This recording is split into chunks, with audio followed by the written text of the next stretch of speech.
Eee, Assalamualaikum warahmatullahi wabarakatuh. Kami dari kelompok 7 ingin mempresentasikan hasil dari diskusi kami, dengan mata kuliah fenomena transport material dengan judul memahami dan memanfaatkan aliran fluida atau momentum transfer untuk rekayasa material dalam teknik visualisasi dan pengukuran. Sebelumnya izinkan kami memperkenalkan diri. Perkenalkan, nama saya Yunita Felasari Buru Sembiring dengan NIM 123360089.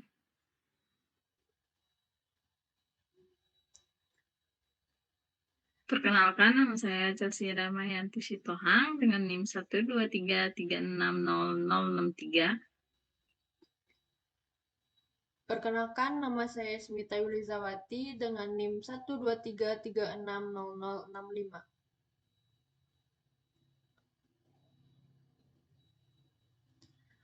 Oke, baik di sini saya akan menjelaskan bagian pendahuluan yang telah kami cari judulnya yaitu tentang memahami dan memanfaatkan aliran fluida momentum transfer untuk rekayasa material teknik visualisasi pengukuran, yaitu gejala transportasi terutama aliran fluida sangat penting dalam rekayasa material di industri. Aliran momentum antara lapisan fluida dipengaruhi oleh perbedaan kecepatan, gaya geser atau tekanan, dan pengaruh terhadap proses pencetakan dan karakter akhir material.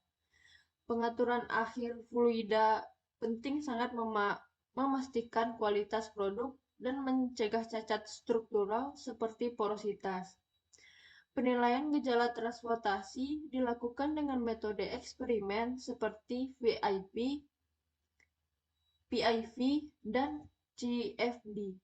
Pengukuran ini menghasilkan parameter penting yang dapat digunakan untuk mengubah kondisi proses dan mempengaruhi struktur mikromaterial. Dan memahami aliran fluida memungkinkan inovasi dan desain proses produk untuk menghadapi tantangan material di masa depan. Next. Baik, selanjutnya itu saya akan menjelaskan mengenai tentang gejala transfer aliran fluida atau momentum transfer dan kepentingan aliran fluida dalam industri material. Yang pertama ada gejala transportnya itu yang dimana aliran fluida atau transfer momentum merupakan fenomena perpindahan energi kinetik antara lapisan fluida akibat perbedaan kecepatan, tekanan, atau gaya geser. Dalam konteks rekayasa material, gejala ini terjadi ketika fluida atau cairan, gas, dan material leleh seperti logam cair atau polimer bergerak melalui sistem proses seperti cetakan, saluran injeksi, atau reaktor pencampuran. Perilaku aliran ini dipengaruhi oleh sifat fisik fluida, misalnya viskositas, densitas, dan kondisi eksternalnya seperti gradien tekanan, suhu, geometri sistem. Selanjutnya itu ada kepentingan aliran fluida dalam industri material. Kepentingan aliran fluida atau momentum transfer dalam industri material terletak pada kemampuannya untuk menentukan kualitas, efisiensi, dan konsistensi berbagai proses manufaktur material. Fenomena ini menjadi kunci dalam mengontrol karakteristik aliran selama proses produksi, mulai dari pengecoran logam dan pembentukan polimer hingga aplikasi pelapisan permukaan. Dalam industri pengecoran logam, misalnya, pemahaman momentum transfer memungkinkan prediksi dan pengendalian aliran logam cair ke dalam cetakan sehingga dapat meminimalisir cacat seperti rongga udara atau ketidakhomogenan struktur. Proses ini melalui ekstruksi polimer juga sangat bergantung pada prinsip untuk memastikan distribusi material yang merata dan menghindari masalah atau ketidakstabilan aliran.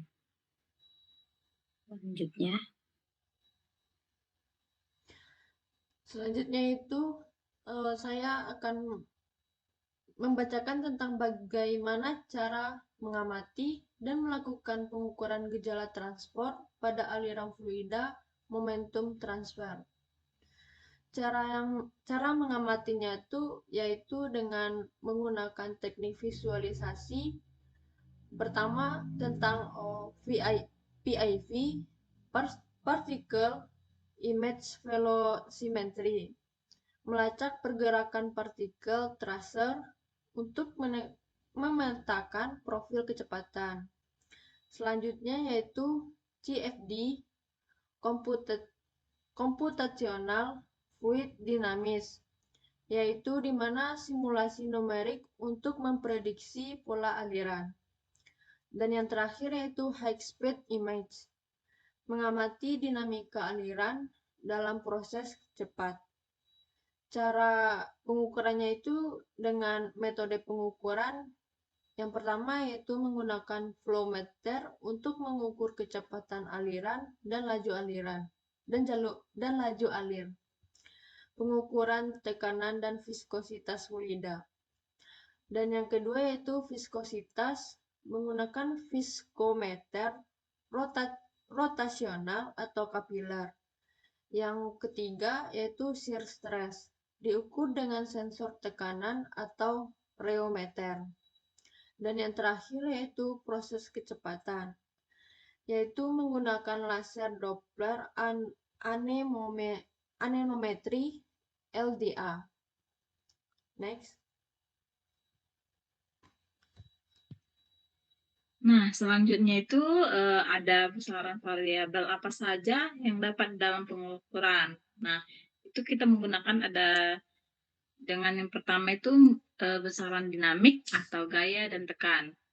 Nah, itu terdapat tekanan geser atau tau, itu dengan satuan PA, yaitu gaya geser antara lapisan fluida, yang dimana dengan rumusnya yaitu tau sama dengan mu per du per dy. Yang kedua itu ada penurunan tekanan atau sigma P atau dengan satuan PA.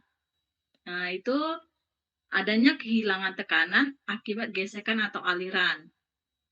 Yang ketiga ada viskositas dan nu. Itu adalah resistansi fluida terhadap deformasinya. Nah, yang kedua itu kita menggunakan besaran kinematik atau gerak alirannya. Nah, yang pertama ada kecepatan fluida atau V dengan satuan meter per sekon. Itu adalah profil kecepatan laminar dan turbulennya. Yang kedua ada kecepatan rata-rata pada alirannya.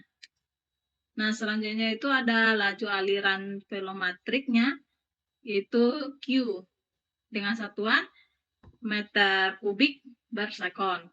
Itu adalah debit fluida di dalam pipa atau disebut dengan saluran. Nah, yang ketiga ada bilangan Reynolds atau RE, itu tidak memiliki tidak berdimensi, yaitu penentuan jenis aliran seperti laminar, transisi, atau turbulen. Nah, yang ketiga itu ada parameter dalam turbulensi. Yang pertama ada intensitas turbulensi. Yang satuannya itu ada I dengan persenan. I sama dengan akar PR kuadrat per V average yang kali 100%. Itu ada fluktuasi kecepatan lokalnya. Nah, selanjutnya itu ada energi kinetik turbulen atau dengan K. Satuannya meter kubik per S kuadrat. Next. Nah, Adapun kegunaan dalam mengubah struktur dan sifat material pada aliran fluida atau momentum transfer. Itu memiliki kegunaan dengan mengubah strukturnya. Yang pertama itu dengan memodifikasi struktur mikronya. Dengan aliran fluida dapat mempengaruhi distribusi partikel dalam materialnya. Nah, yang kedua itu ada proses seperti solidifikasi dan pengendapan yang dipengaruhi oleh pola alirannya. Adapun pengaruh pada sifat mekaniknya itu perubahan dalam aliran dapat meningkatkan kekuatan, ketahanan, dan fleksibilitas materialnya dengan memiliki contoh seperti proses pengelasan yang baik dan menghasilkan sambungan yang lebih kuat lagi. Dan adapun pengembangan dalam material barunya itu seperti perubahan dalam aliran yang dapat meningkatkan kekuatan, ketahanan, dan fleksibilitas material. Contohnya sama dengan pengaruhnya, yaitu memiliki proses pengelasan yang baik dan menghasilkan sambungan yang lebih kuat. Adapun aplikasi dalam proses manufakturnya itu pengendalian aliran dalam proses casting dan molding untuk menghasilkan produk berkualitas tinggi. Optimasi proses pengolahan untuk meningkatkan efisiensi dan mengurangi limbah. Nah, selanjutnya itu dia memiliki sifat pada materialnya, yaitu aliran fluida atau momentum transfer itu secara langsung mempengaruhi sifat material melalui mekanisme fisik yang terukur. Nah, salah satu contohnya itu pada logam, tegangan geser saat pengecoran itu memperhalus struktur butir yang meningkatkan kekuatan tarik itu sebesar 25 hingga 40%.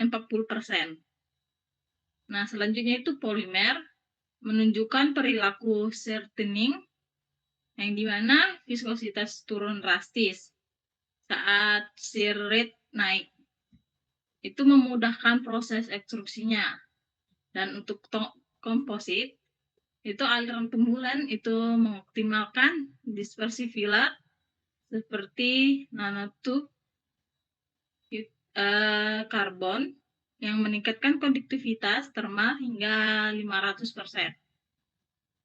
Pada material pori, aliran itu mengontrol ukuran porinya itu sebesar 10 sampai 100 nanometer yang menentukan kinerja filtrasi. Pemahaman dalam hubungan parameter aliran sifat material ini sangat krusial untuk rekayasa material mutakhir. Selanjutnya,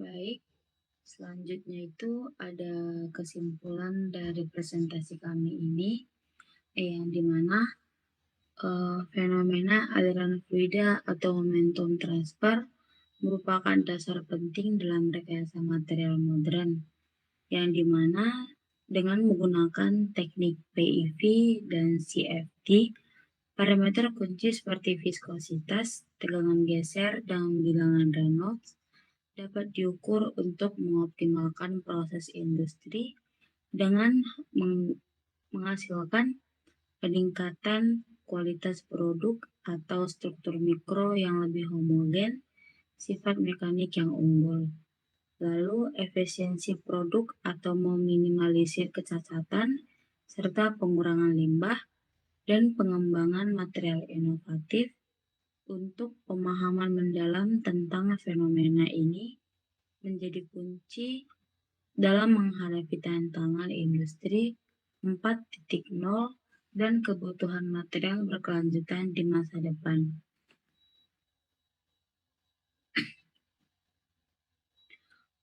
Mungkin sekian hasil dari presentasi kami. Jika ada kesalahan maupun kekurangan dalam kami menjelaskan suatu tugas, mohon dimaafkan. Sekian dan terima kasih. Terima kasih. Terima kasih.